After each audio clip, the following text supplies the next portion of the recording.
এতিয়া চাওকচোন, পৰীক্ষিত বুলি ক'লে আমি যদি অকণমান তাত্ত্বিক ৰূপত লওঁ, মহাৰাজ পৰীক্ষিত এজনটো পূৰ্বতে হৈ গৈছে। দ্বিতীয়তে চাওকচোন, যিদৰে আমি যদি গীতাৰ জ্ঞান বুজিবলৈ চেষ্টা কৰোঁ, তেতিয়াহ'লে আমাৰ মনত আমি অৰ্জুন হ'ব নোৱাৰোঁ। আৰু অৰ্জুন হ'বলৈ চেষ্টা কৰাটো সেইটো এটা মিথ্যা ভ্ৰমহে। এইকাৰণেই ভ্ৰম, কাৰণ অৰ্জুন, মহাৰাজ পৰীক্ষিত এইসকল হৈছে বহুত উচ্চ কোটিৰ ভক্ত। তেওঁলোকৰ সমান আমি কেতিয়াও হ'ব নোৱাৰোঁ। সেইকাৰণে ভাগৱতৰ মাৰ্গত দুটা দিশ আছে, অনুকৰণ আৰু অনুসৰণ। যিসকলে আমাৰ শাস্ত্ৰৰ বিষয়বস্তুসমূহ অনুকৰণ কৰিবলৈ চেষ্টা কৰে, তেওঁলোকে ভ্ৰমক প্ৰাপ্ত কৰে। আমাৰ বাবে উপদেশ আছে কি? অনুসৰণ কৰাটো। এতিয়া যিদৰে মহাদেৱ শিৱই আপোনাৰ বিষকো পান কৰি বিষক হজম কৰিবলৈ পাৰিলে, নহয়নে? তাকে অনুকৰণ কৰি যে আমাৰ কিছুসকলে যে মহাদেৱক শিৱক অনুকৰণ কৰিবলৈ গৈ পেলাই ভাং যে খায়, তেওঁলোক হৈছে দিব্য পুৰুষ। প্ৰকৃততে যদি চাবলৈ যাওঁ, শাস্ত্ৰত মহাদেৱে ভাং খোৱাৰ কথা কোনো উল্লেখ নাই। কিন্তু আমি যদি খন্তেকৰ কাৰণে ভাবিও লওঁ যে মহাদেৱ এনেকুৱা এটি তত্ত্ব যে যি অমৃত পান কৰিলে তেওঁক আমি, সেইসকলক আমি দেৱ বুলি কওঁ। আৰু যিজনে বিষকো ধাৰণ কৰি যাক একো প্ৰভাৱ পেলাব নোৱাৰে, সেইজনক আমি দেৱাদিদেৱ বুলি কওঁ। গতিকে তেওঁ কেনেবাকৈ এইবিলাক দ্ৰব্য গ্ৰহণ কৰিলে তেওঁক প্ৰভাৱিত কৰিব নোৱাৰে। তাৰ পৰা আমাৰ শিকিবলগীয়া আছে। কিন্তু তাকে যদি আমি অনুকৰণ কৰিবলৈ যাওঁ, তেতিয়া আকৌ খেলি মেলি হ'ব। ঠিক তেনেদৰে অৰ্জুন, মহাৰাজ পৰীক্ষিত, গীতাৰ দিশত আমি অৰ্জুনৰ ভাৱত আগবাঢ়িব লাগিব। আৰ্জনাং ইতি অৰ্জুনঃ, যিয়ে অৰ্জন কৰাৰ ভাৱনা ৰাখে সেইজন হৈছে অৰ্জুন। আৰু যদি ভাগৱতৰ মাৰ্গত যদি চাওঁ, মহাৰাজ পৰীক্ষিত মানে দুটি ব্যক্তিত্বৰ কথা কোৱা হৈছে, যিজনৰ ভিতৰত দুটা বিশেষ গুণ আছে। সেই দুটা বিশেষ গুণ কি? যি নিজেই এজন পৰীক্ষাৰ্থীও আৰু যি নিজে এজন পৰীক্ষকো। এতিয়া লৌকিক সংসাৰখনত যদি আমি চাওঁ, পৰীক্ষক আৰু পৰীক্ষাৰ্থী দুটা বেলেগ ব্যক্তিত্ব। পৰীক্ষাৰ্থীজন পৰীক্ষক হ'ব নোৱাৰে আৰু পৰীক্ষকজন পৰীক্ষাৰ্থী হ'ব নোৱাৰে। কিন্তু ভাগৱতৰ মাৰ্গত দুইটা গুণ এজন ব্যক্তিত থাকিব লাগিব। আমি কিহৰ পৰীক্ষাৰ্থী? এই জন্ম মৃত্যু জৰা ব্যাধিৰ চক্ৰটোৰ পৰীক্ষাৰ্থী। এই পৰীক্ষাটোত পাছ কৰিলেহে আমি তৰি যাব পাৰিম। সেইবাবে ভাগৱতৰ ভবৰ্ণই কি কৈছে? ভাবুকতাৰ কথা। ভকাৰম ভাবুকম জ্ঞেয়ম, যে ভাবুকতা আহিলেহে কি হ'ব? গকাৰম জ্ঞানম উদ্ভৱম।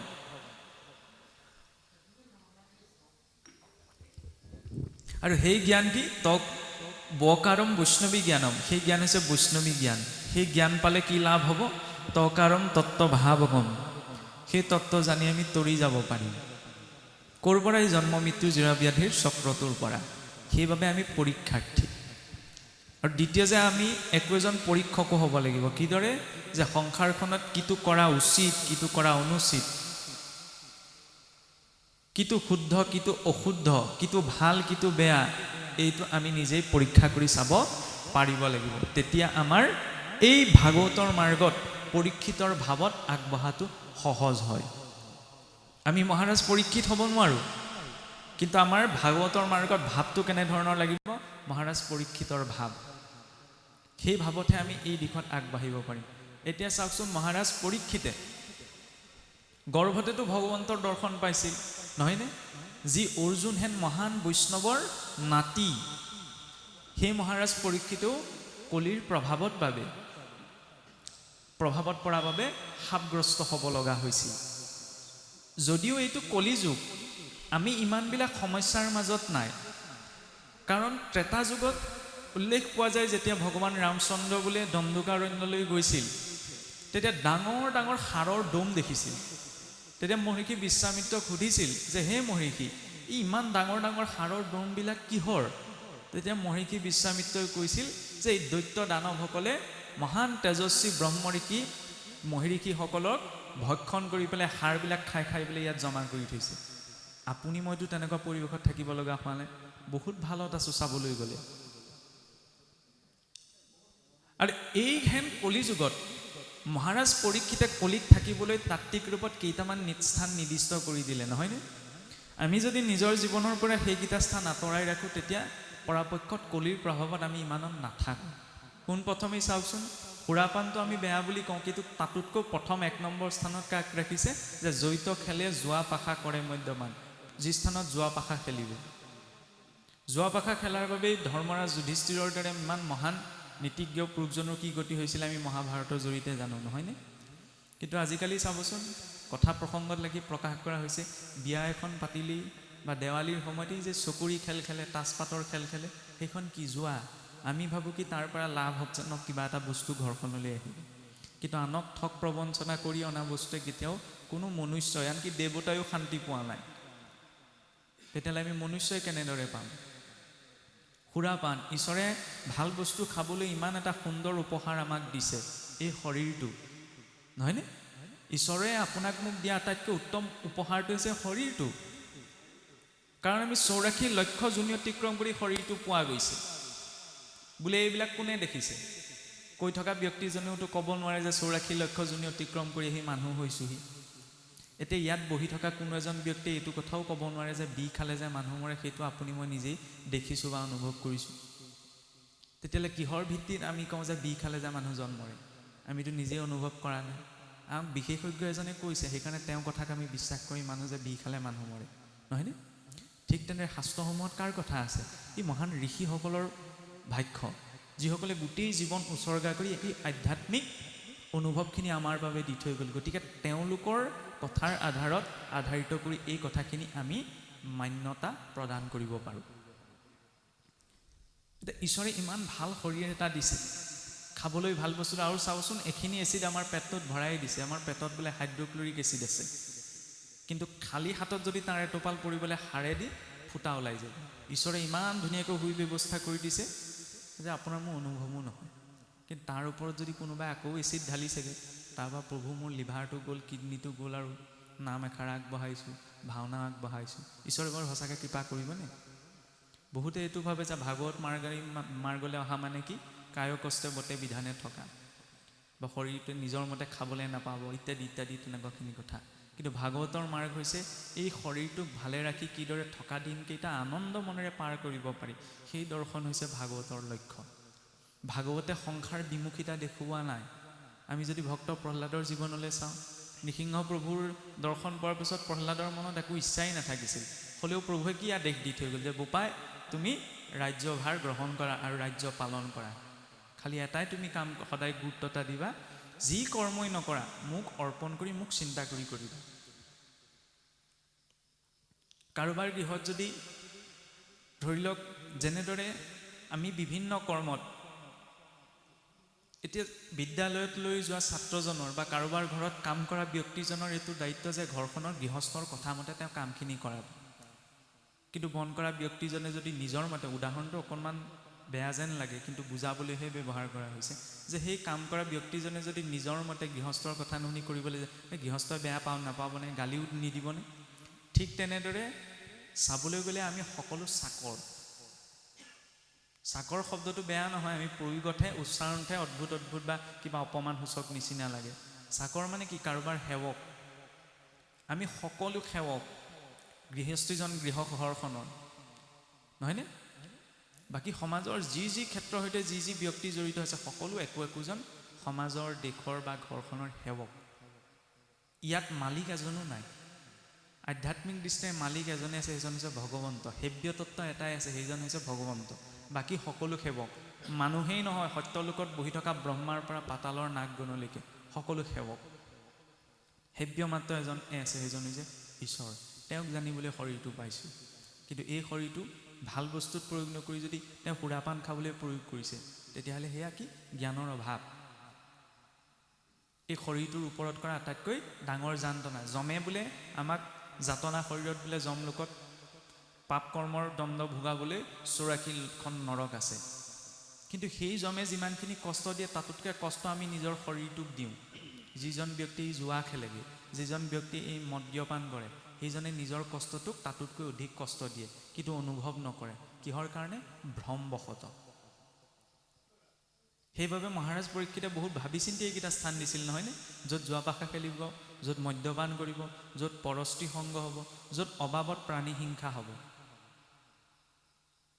প্ৰাণী হিংসা চাওকচোন, হয়, গছকতো পৰুৱা, অসংখ্য পৰুৱা আমাৰ গছকত মৰিছে, সেয়া আমি গম পোৱা নাই, নহয়নে? কিন্তু কেনেবাকৈ গম পায়ো যদি পৰুৱা এটা মৰিছে, ভক্তজন এইটো ভাবে যে প্ৰভু ক্ষমা কৰি দিবা, ঘপককৈ সেই পৰুৱাটো মই গচকি পাম। ভক্তজনৰ চিন্তাটো হৈছে সৰল, যুক্তি তৰ্কৰে ভাগৱতৰ কথা বুজিব পৰা নাযায়। যুক্তি তৰ্কৰে বুজিবলৈ গ'লে তেওঁ তাত ভ্ৰমহে পাব। যে পৰুৱাটো গছকত মৰিলেও তাৰ প্ৰতি ভগৱন্তৰ ওচৰত ক্ষমা বিচৰা, যুক্তি তৰ্কৰ দৃষ্টিত এইটো অদ্ভুত কথা যেন লাগে। কিন্তু সেই বিনয়ী ভাৱেৰে আমি ঈশ্বৰৰ কাষ চাপিব পাৰোঁ। আমি যেতিয়া চিঙা পাত এখিলা গছত যোৰা লগাব পাৰোঁ তেতিয়া নোৱাৰোঁ, তেতিয়াহ'লে নিজৰ জিভাখনৰ নিমিত্তে জীৱ এটা হত্যা কৰাৰো ক্ষমতা ঈশ্বৰে আমাক দিয়া হোৱা নাই। জীৱ জীৱস্য ভোজনম, যে জীৱ জীৱৰ ভোজন, নহয়নে? এই অৰ্থকে ইয়াৰ অৰ্থ এইটো নহয় যে মোৰ ভোক লাগিলে বুলি মই আপোনাক কাটি বাচি খাই পেলাব পাৰিম। মনুষ্যৰ মৰ্যাদা আছে। এক গো পঞ্চম ব্যাঘ্ৰ সপ্তসিংহ পশুত্তিকা অহিংসা পৰমো ধৰ্ম হিংসা ধৰ্ম পৰায়ণ। গৰুজনীয়ে বছৰেকত এটা পোৱালিহে দিয়ে। এক গো পঞ্চম ব্যাঘ্ৰ, বাঘে 5টা দিয়ে। সপ্তসিংহ পশুত্তিকা, সিংহই 7টা দিয়ে। সংখ্যা এতিয়া কাৰ বেছি বাৰু? গৰুৰ বেছি নে বাঘৰ বেছি নে সিংহৰ বেছি? কাৰ বেছি আইসকল? বাঘৰ বেছি নে সিংহৰ বেছি নে গৰুৰ বেছি বাৰু? সিংহই 7টা পোৱালি দিয়ে, নহয়নে? বাঘে বছৰেকত 5টা পোৱালি দিয়ে, গৰুৱে এটা পোৱালি দিয়ে। সংখ্যা এতিয়া কাৰ বেছি বাৰু? আমাৰ দেশ কালৰ গোটেই পৃথিৱীখনত যদি চাওঁ, গাঁৱে গাঁৱে সিংহ আছে নে বাঘ আছে নে গৰু আছে? আগতেতো অসমীয়া সমাজত এইটো যোজনাই চলিছিল বোলে, যাৰ নাই গৰু সি সবাতোতকৈ সৰু। গৰুজনীয়ে এটা পোৱালিহে দিয়ে, সংখ্যা তাৰহে বেছি, কম হ'ব লাগিছিল। কিয় বেছি? অহিংসা ধৰ্ম আচৰণ কৰে। কোনখিনিতে আমি ধৰিব পাৰোঁ যে সিংহটোৰ বিচাৰ আছে? সিংহ মাংস বুজি জীৱ, নহয়নে? সিহঁতৰ দাঁতবিলাক জোঙা জোঙা, পানী চেলেকি খায়, পাকস্থলীৰ গঠন মাংস হজমৰ বাবে। আৰু আপুনি মই বাটাৰ লগাই দিলেও ঘাঁহ কেইডাল সিংহটোৱে নাখায়। আনহাতে গৰুজনী আৰু ধুনীয়াকৈ মাছ মছলা দি মাছ মঙহ বনাই দিলেও গৰুজনী এনেকৈও নাচায়। আৰু মানুহক দিয়ক গেছোন, মানুহে সকলো খাব। মানুহ বোলে সৰ্বভোজী, আৰু যদি বৰ বেছিকৈ কৈ থাকে তেতিয়া এই ডিঙিৰ ওপৰত যিটো লাগি আছে সেইটোও খায়। গতিকে বৰ বেছি কঠিনতাৰে ল'ব নালাগে। ঈশ্বৰে প্ৰটিন ভিটামিনৰ বাবে যিবিলাক উৎস এই সৃষ্টিখনত উপলব্ধ কৰাইছে, আমাৰ শৰীৰটোৰ পুষ্টিৰ বাবে সেইখিনি পৰ্যাপ্ত। 100 গ্ৰাম মাংস খালে বোলে তাত 14 গ্ৰাম প্ৰটিনহে থাকে। তাৰ বিপৰীতে যদি 100 গ্ৰাম চয়াবিন ৰাজমাহ বনাই খায় তাত বোলে 36 গ্ৰাম থাকে। চাওকচোন, প্ৰটিন ভিটামিনৰতো কোনো প্ৰশ্নই নাই, একমাত্ৰ জিভাখনৰ তৃপ্তিৰ কাৰণে আমি। আৰু ভাবি চাওকচোন, আমি ঈশ্বৰৰ ওচৰত ধূপ গছ জ্বলাওঁ, চাকি গছ জ্বলাওঁ কিয় বাৰু? নিজৰো যাতে কল্যাণ হয় আৰু পৰিয়ালৰো যাতে কল্যাণ হয়, নহয়নে? সেইটো উদ্দেশ্যতেতো আমি ঈশ্বৰৰ ওচৰত চাকি গছ জ্বলাওঁ, ধূপ গছ জ্বলাওঁ, গোৱা পানটি আগবঢ়াওঁ, নহয়নে? মানে আমি সকলোৱে নিজৰ আৰু পৰিয়ালটোৰ মংগল কামনা কৰোঁ। এতিয়া মই মোৰ নিজৰ পৰিয়ালটোৰ মংগল কামনা কৰিবলৈ যোৱাৰ আগমুহূৰ্তত মই কাকো কষ্ট নিদিব লাগিব। কিন্তু মই যদি আপোনাৰ পৰিয়ালটো ধ্বংস কৰোঁ, তাৰপিছত যদি ঈশ্বৰৰ ওচৰত চাকি দিওঁগৈ যে প্ৰভু মোক মংগল কৰা, প্ৰভুৱে মংগল কৰিবনে? আমি ভাবি থাকোঁ কি মানুহ মানেই হৈছে কাৰোবাৰ কল্যাণ কাৰণ, কিন্তু সেইসকল জীৱৰটো জীয়াই থকাৰ অধিকাৰ আছে। আপোনাৰ মোৰ জিভাখনৰ কাৰণেতো ঈশ্বৰে সেইখিনিক স্বজন কৰা নাই। কিছুসকলে আকৌ অদ্ভুত যুক্তি দিয়ে, সিহঁতৰ বোলে সংখ্যা বৃদ্ধি হৈ যাব। জনসংখ্যা নিয়ন্ত্ৰণৰ বাবে খাই পেলাই নিয়ন্ত্ৰণ কৰাৰ সিদ্ধান্ত আমাক দৰ্শনেও দিয়া নাই, বিজ্ঞানেও দিয়া নাই, শাস্ত্ৰও দিয়া নাই। আমি অন্ততঃ চিন্তা কৰাটো প্ৰয়োজন যে কাৰ নিমিত্তে এইখিনি কৰ্ম কৰিছোঁ। অন্য জীৱ এটাৰ যদি পৰিয়াল এটা নষ্ট কৰিছোঁ, সেইটো আপুনি মই নিজৰ জীৱনত ঘূৰাই পাব লাগিব। সেইকাৰণে সেইটো আমাৰ ব্যক্তিগত দৰ্শনে। আমি ভগৱন্তলৈ ভয় নকৰিব পাৰোঁ, কোনো ডাঙৰ কথা নহয়। আৰু ভগৱানলৈ আমি ভয়ো নকৰোঁ। সঁচা অৰ্থত চাবলৈ গ'লে যদি ভয় কৰিলোহেঁতেন তেতিয়া আমি কোনেও নেদেখাকৈ কিছুমান অভক্ষা ভক্ষণ অগম্যাগমন অবাক্য অৰ্তন নকৰিলোহেঁতেন। কিন্তু আমিতো সেইখিনি কৰোঁ। আমি সম্পূৰ্ণ শুদ্ধ হ'লোহেঁতেন, কিন্তু আপুনি সম্পূৰ্ণ শুদ্ধ হ'ব পৰা নাই। কিয়? সকলো সময়তে ভগৱানৰ প্ৰতি আমাৰ ভয় নাই। কিন্তু আমি ভয় কৰিব লাগে কি হ'ল? নিজৰ কৰ্মলৈ। কৰ্ম অনুৰূপত আমাৰ নিজৰ গতিটো হয়। আৰু যি কৰ্ম কৰোঁ তাৰ পৰা আমাক কোনেও ৰক্ষা কৰাব নোৱাৰে। কেনেদৰে বোলে, এজন মানুহ ৰাস্তাইদি গৈ আছিল, গৈ থাকোঁতে কি হ'ল, এঘৰ মানুহৰ বাৰীত পকা আম এজোপা দেখিলে। এতিয়া আমজোপা দেখি, পকা আম দেখি খাবলৈ মন গ'ল। ওচৰ চাপি গ'ল, দেখিলে দুপৰীয়া সময়, কোনো আশে পাশে নাই, পাৰিবলৈ দাৰিকি এডালো আছে। আম পাৰিবলৈ ধৰিলে।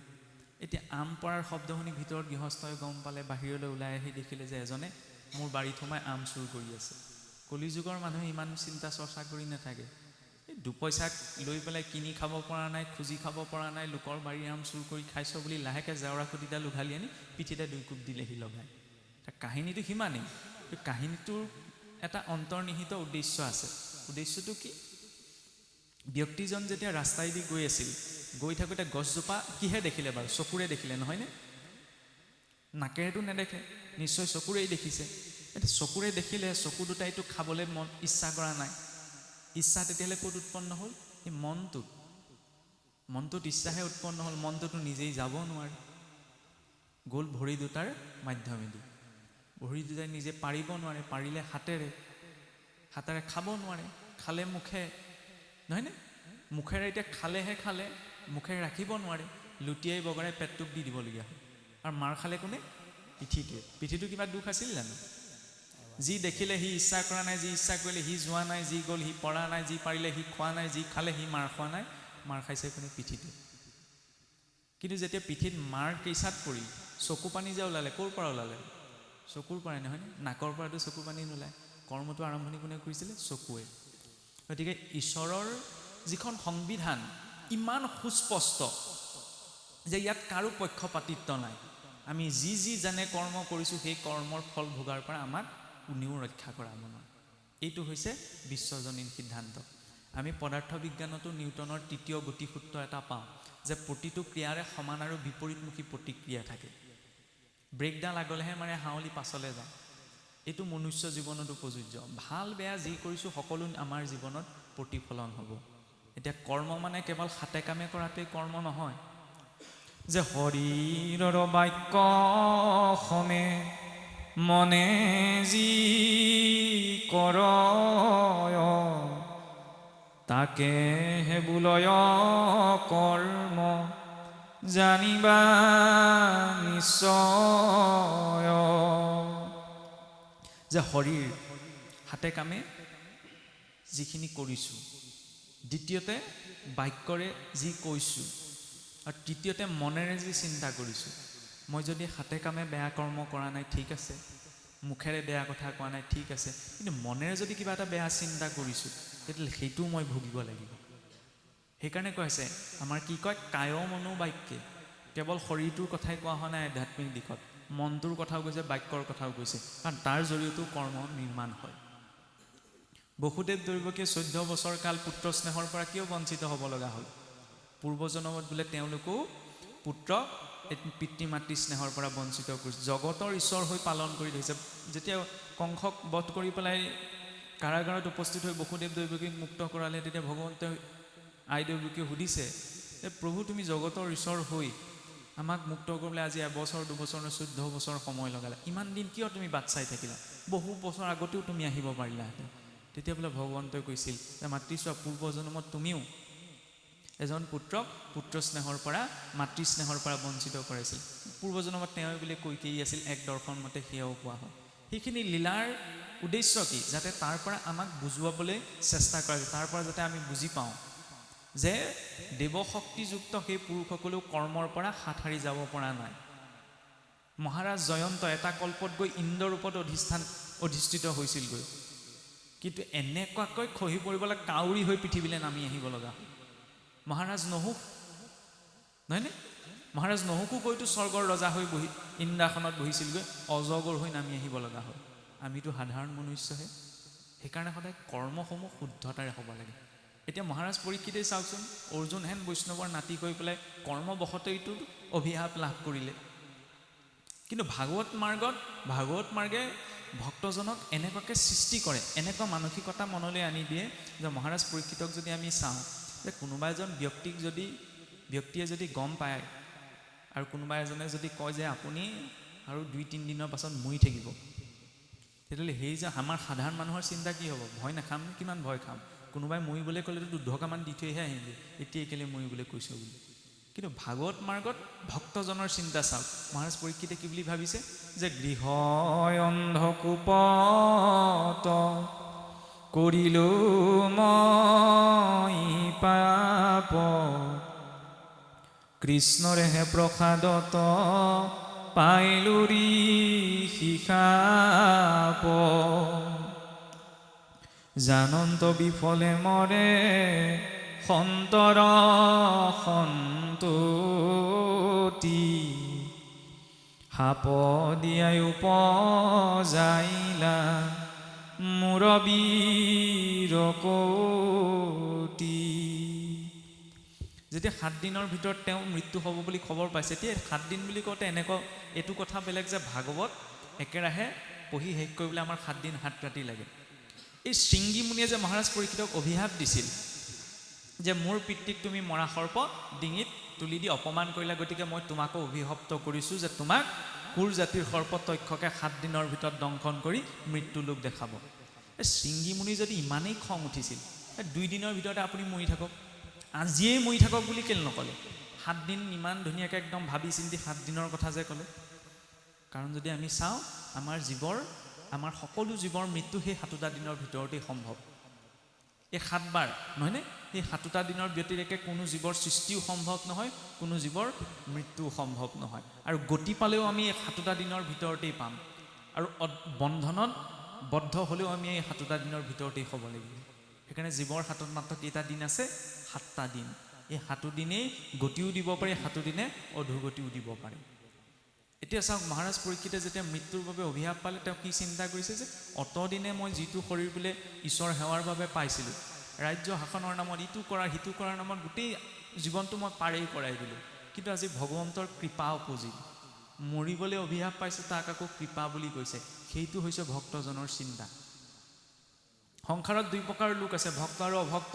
বেগ বুজাত কাকো ভক্ত অভক্ত চিনি নাপায়। কোনখিনিত ধৰা পৰে? উজুতিটো খাওঁতে ভক্তজনে কৃষ্ণক চিন্তা কৰিব, আৰু অভক্তজনে পাৰিলে তাতে দুগুৰমান দিব। ভক্তি অভক্তিৰ লক্ষণ সেইখিনিত প্ৰকাশ পায়। কাৰণ কলিযুগত বাহ্যিক লক্ষণ ৰূপত ভক্ত অভক্ত চিনি পোৱাটো বহুত কঠিন। কোনো পৰিস্থিতিয়ে ভক্তজনক বিচলিত কৰিব নোৱাৰে। ভক্তৰ বৈষ্ণৱৰ প্ৰথম লক্ষণ হৈছে সহনম সৰ্ব দুঃখানাম। সকলো দুখ তেওঁ সহন কৰিব পাৰে। একাদশত ভগৱন্ত কৃষ্ণই কৈছে যে মুত চিত্ত দিয়া যিটো জনম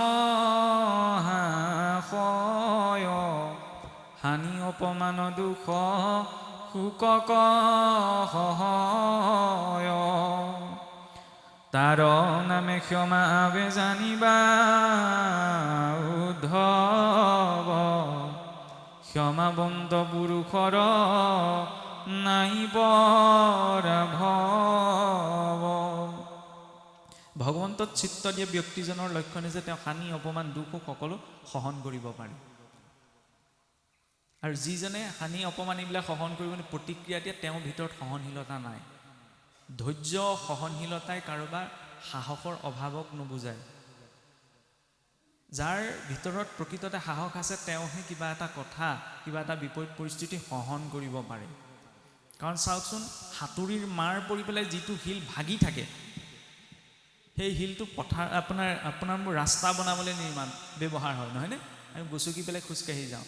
কিন্তু যিটো শিলে সাঁতুৰি মাৰটো সহিব পাৰে, সেইটো শিলে ধুনীয়া মূৰ্তিৰ ৰূপ লয়, নহয়?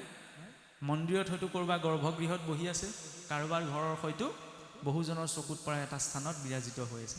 গতিকে জীৱনত পোৱা মাৰবিলাকে আমাক সহনশীলতা প্ৰদান কৰে। সেই সহনশীলতা শক্তিটো আমি ক'ৰ পৰা পাম? ঈশ্বৰৰ পৰা।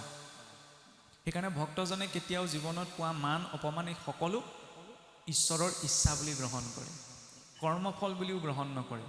ভক্তি মাৰ্গৰ দৰ্শনটো এইখিনিতে সুকীয়া, যে ভক্তজনে কি ভাবে যে মান অপমান মিলে ঈশ্বৰ ইচ্ছায়, বিচাৰত সুখ দুখ দাতায়াননায়। ফলত পোৱা নোপোৱাৰ প্ৰতি তেওঁৰ কোনো উপেক্ষা নাথাকে। এতিয়া মহাৰাজ পৰীক্ষিতৰ সেইটো স্থিতি উৎপন্ন হৈছে যে তেওঁ অভিশাপ পোৱাৰ পাছতো এইটো চিন্তা কৰিছে, ঈশ্বৰে মোক কৃপাহে কৰিছে। মোক ঈশ্বৰে এই অভিশাপৰ জৰিয়তে মনত কি কৰাইছে যে জানন্ত বিফলে মৰে সন্তৰ সন্ততি। ভগৱন্তই জানে যে অৰ্জুন হেন মহাসন্তৰ সন্ততি আজি এনেই মৰিবলৈ আগবাঢ়িছে।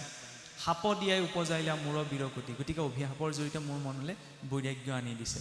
কাৰণ ভয় যেবে নোপজে বৈৰাগ্য নোহে তাৱে, বীৰকতি নভৈলে নভজে হৰি পাৱে। ভয় যেতিয়ালৈকে নাহে তেতিয়ালৈকে বৈৰাগ্য নাহে, আৰু বৈৰাগ্য যেতিয়ালৈকে নাহে ঈশ্বৰ চৰণত ভকতি কৰা সম্ভৱেই নহয়। বৈৰাগ্য মানে এনেকুৱা নহয় ঘৰ বাৰী এৰি হিমালয়লৈ গুচি যোৱাটো। সংসাৰত যিখিনি পাইছোঁ সেই দায়িত্বখিনি নিৰাসক্ত ভাৱত দায়িত্বৰ ৰূপত পালন কৰাটো। কাৰণ যেতিয়া এজন ব্যক্তিক কিবা এটা কামত নিয়োগ কৰা হয়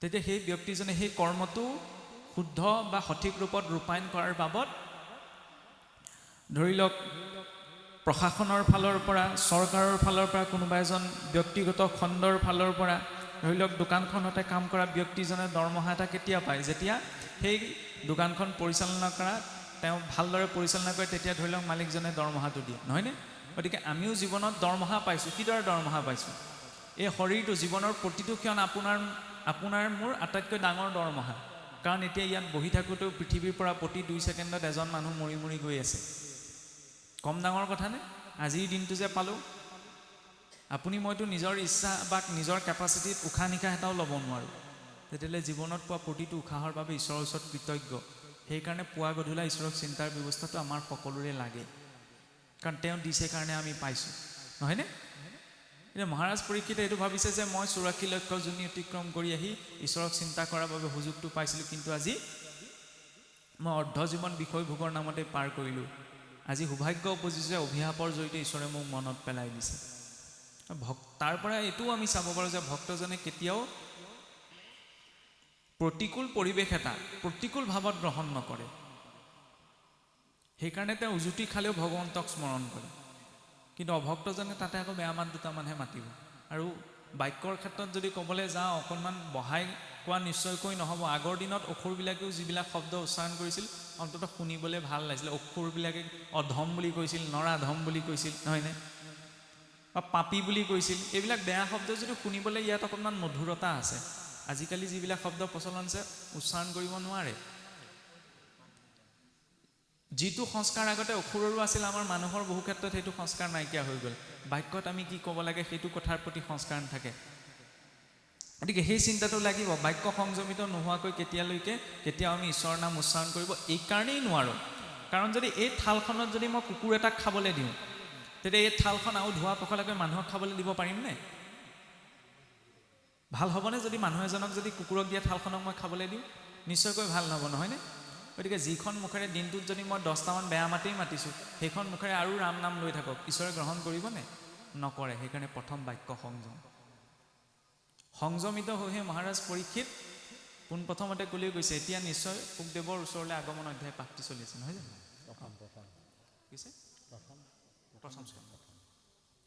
শেষৰ অধ্যায় নহয় জানো শেষৰ অধ্যায় যেতিয়া মহাৰাজ পৰীক্ষিতে যেতিয়া গম পালে যে তেওঁৰ ওচৰত মাত্ৰ 7টা দিনহে আছে তেতিয়া তেওঁ কি কৰিছে সকলো ৰাজ্যভাৰ পুত্ৰ জন্মেজয়ক অৰ্পণ কৰি মুক্তিৰ সাধন বিচাৰি তেওঁ গমন কৰিছে ঋষিসকলৰ আশ্ৰয়লৈ ঋষিসকলক যেতিয়া কৈছেগৈ আমি সকলোৱে কম বেছি পৰিমাণে প্ৰসংগতি জানো তেতিয়া কোনোজনে কৈছে যে মহাৰাজ আপুনি তপ আচৰণ কৰিব লাগিব কোনোজনে কৈছে আপুনি জপ আচৰণ কৰিব লাগিব মহাৰাজে পৰীক্ষিতে ভাবিছে যে 7টা দিনৰ ভিতৰত এইখিনিৰ জৰিয়তে মই গতি পোৱা সম্ভৱ নহয় গতিকে মই কি কৰোঁ শুকদেৱক কিন্তু মহাৰাজ পৰীক্ষিতে বিচাৰি যোৱা নাই গতিকে মই কিদৰে গতি পাম মই কাৰ আশ্ৰয়লৈ যাম এইটো চিন্তা কৰি মহাৰাজ পৰীক্ষিতে কুশৰ আসন পাৰি গংগাৰ পাৰত বহিছে আৰু তেনেকুৱাতে আগমন ঘটিছে শুকদেৱৰ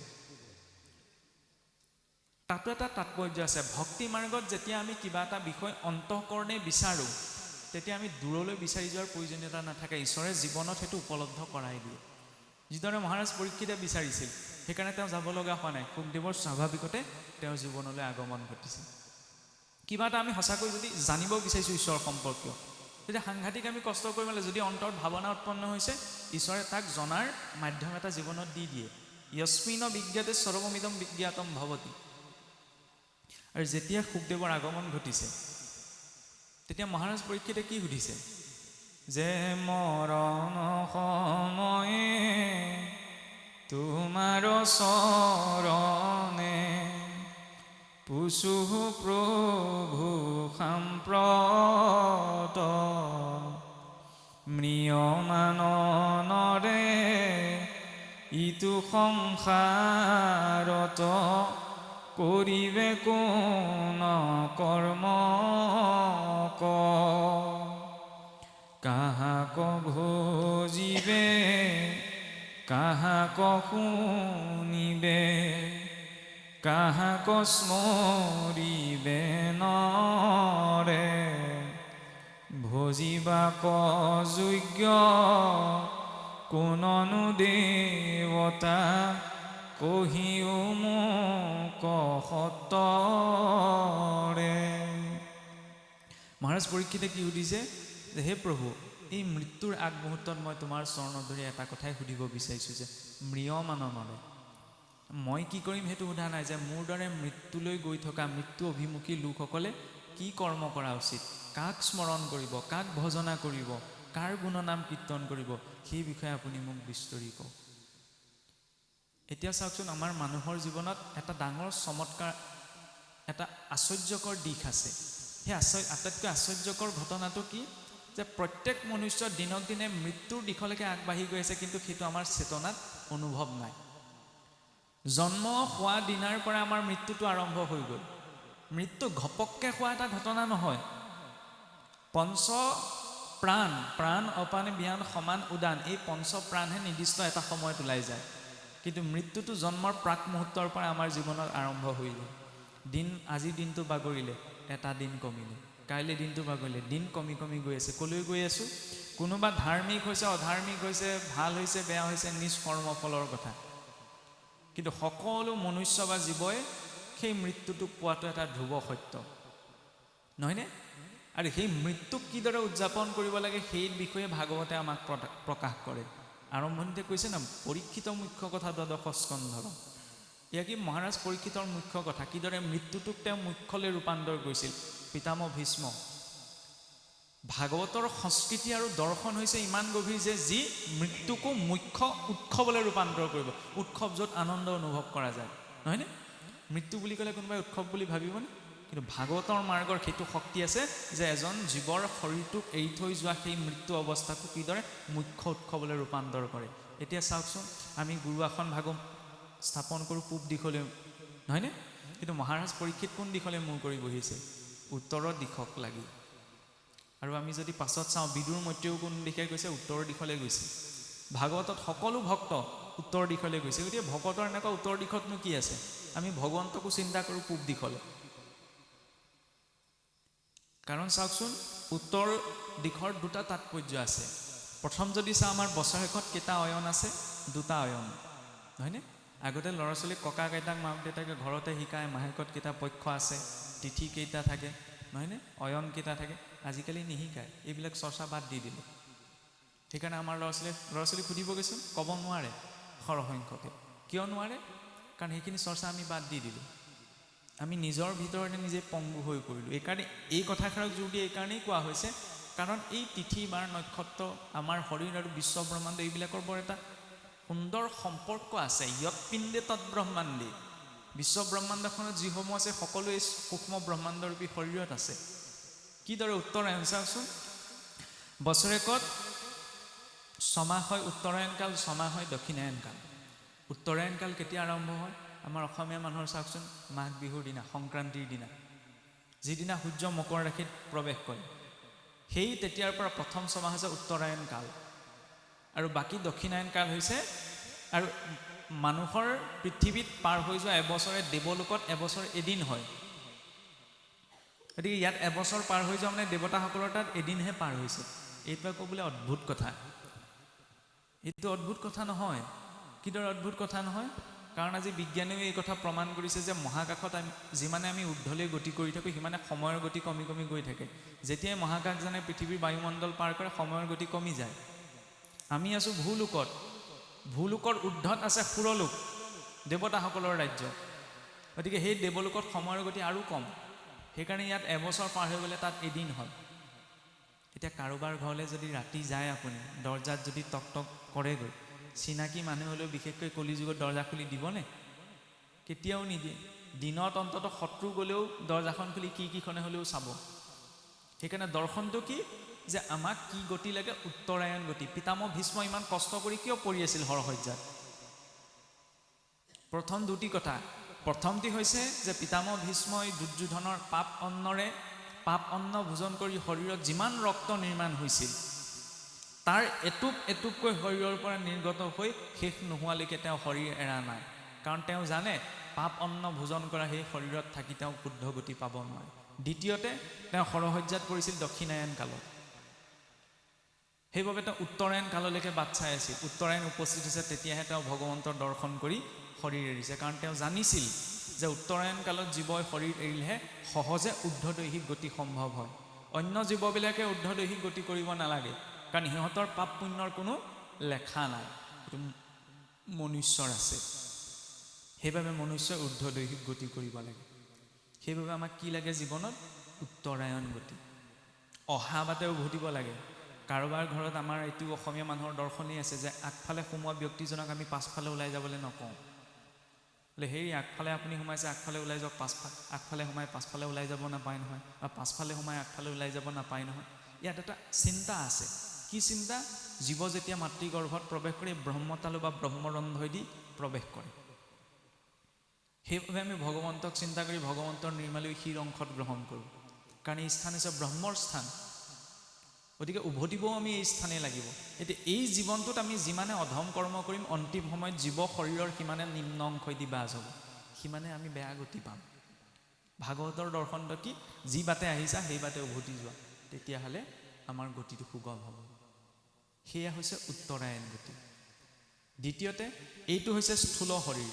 এই স্থূল শৰীৰটোৰ ভিতৰত আৰু এটা শৰীৰ আছে, সূক্ষ্ম শৰীৰ, চাপটেল বডি।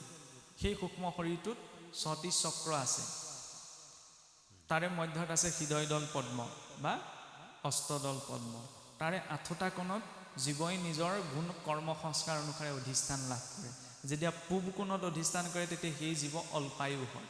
পশ্চিম কোণত অধিষ্ঠান লাভ কৰিলে ৰোগীয়া হয়। দক্ষিণ কোণত অধিষ্ঠান কৰিলে তেওঁ ক্ৰোধী হয়। আৰু যেতিয়া উত্তৰ কোণত অৱস্থান কৰে তেতিয়া কি হয়?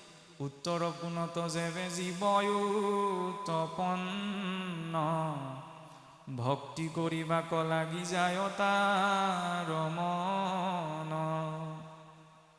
এতেকে ভক্তৰ গতি উত্তৰৰ কুলে, যাই যিটো ভকত হয় সিটো নৰে।